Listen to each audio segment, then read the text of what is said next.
Rahayu, Rahayu, Rahayu. Ketemu lagi dengan saya, Teddy Wahyono, di channel tempat mengenal keris dan pusaka Nusantara lainnya dengan akal sehat dan hati terbuka. Nah, untuk kali ini saya akan membahas sebuah keris ya yang biasanya disebut dengan jenis corok. Nah, sebelum saya bahas, buat teman-teman yang belum subscribe, silahkan subscribe dulu biar tidak ketinggalan informasi dari channel ini.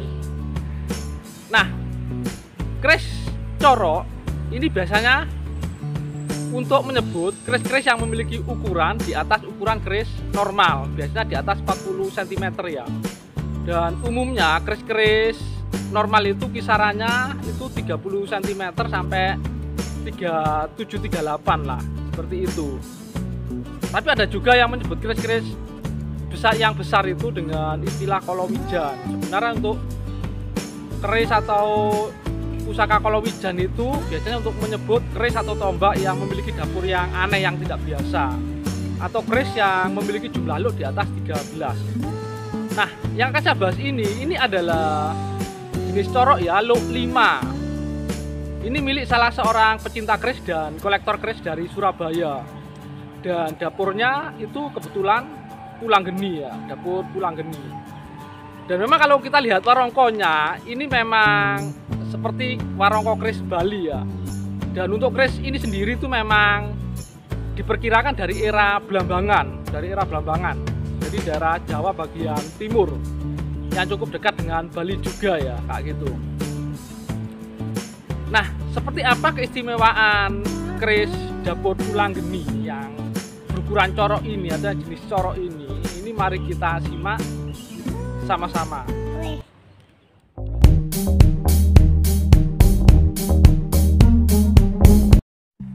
Ini adalah warongko dari keris corok yang akan saya bahas ya. Kalau kita perhatikan, itu sekilas kayak warongko Bali ya. Tapi memang beberapa keris Blambangan, saya juga pernah lihat warongko seperti ini di tempat Mpu Haryo ya. Dan itu memang isinya keris Blambangan. Itu bentuknya seperti ini. Kalau untuk handle-nya itu memang handle Madura ya. Nah, ini adalah detail dari keris corok ini ya. Jadi ini gandik polos ya, itu pakai odo-odo. Ini luk 5. Dan ini dapurnya Pulang Geni.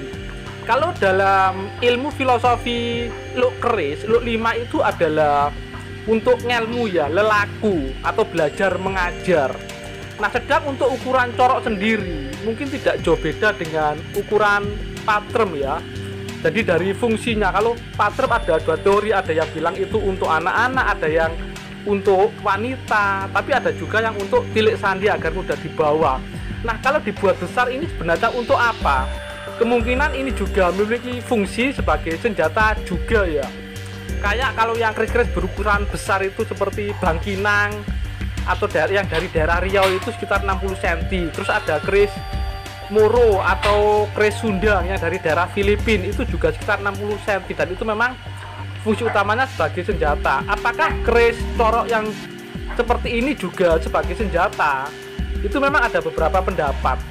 Bahkan ada pendapat itu dari sisi esoteris ya. Jadi esoterisnya konon ini lebih besar karena memang dipesan secara khusus oleh orang yang memiliki kemampuan khusus. Jadi mirip kayak keris-keris kolowijan atau yang luknya lebih dari 13. Nah, ini adalah bilahnya ya. Sekilas memang tidak ada seloroknya, tapi kalau kita perhatikan itu di tepinya ada. Nah, itu ada selorok bajanya ya. Jadi walaupun besar seperti ini memakai selorok baja. Nah, ini adalah bagian cor-coran keris corok yang dapur Pulang Geni ini ya.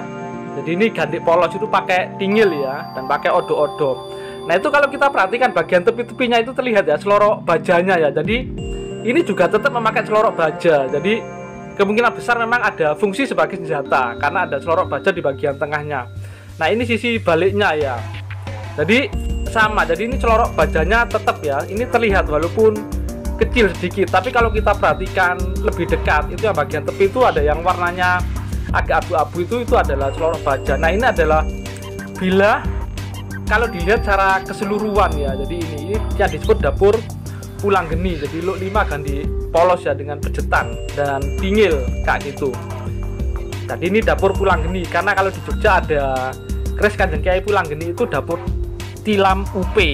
Tapi kalau ini adalah keris dapur Pulanggeni. Jadi salah satu dapur dari keris Lo 5. Jadi harus dibedakan ya antara Pulanggeni sebagai dapur dan Pulanggeni sebagai gelar atau julukan. Nah, mungkin itu sekilas dari saya tentang keris ini. Semoga bermanfaat dan jangan lupa like dan subscribe-nya.